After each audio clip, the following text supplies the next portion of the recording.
طالبانو په لومړي ځل په پاکستان بندیز ولګاوو. دا چې څه بندیز دی دا ټول معلومات را سره په همدې ویډیو کې کتلی شئ. سلام، ستړي مه شئ. په AFG پلس چینل کې درته ښه راغلاست وایم. AFG پلس چینل تل ستاسو په چوپړ کې، نو همدا اوس د سره چینل سبسکرایب کړئ.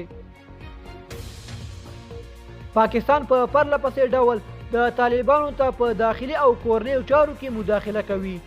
تیر ځل د طالبانو ویان وروسته د ډیر ځنډ څخه وویل چې پاکستان حق نه لري افغانانو ته دا ووایي چې څه ډول حکومت جوړ کړي. دا د افغانانو خپل ذاتي کار دی، مګر نن د پاکستان سفیر د دې هر څه څخه یو قدم وړاندې ولاړ او لا خطرناکه څرګندونې یې وکړې. د پاکستان سفیر احمد منظور خان نن په کابل کې وویل چې که چیرې په افغانستان کې یو ټول شموله حکومت رامنځته نشي نو په افغانستان کې به کورنۍ جګړه رامنځته شي. تر دې وړاندې د پاکستان د بهرنیو چارو وزیر هم ویلي وو چې په افغانستان کې به یو ټول شموله حکومت رامنځته شي، کنه په افغانستان کې د کورنۍ جګړې احتمال شته.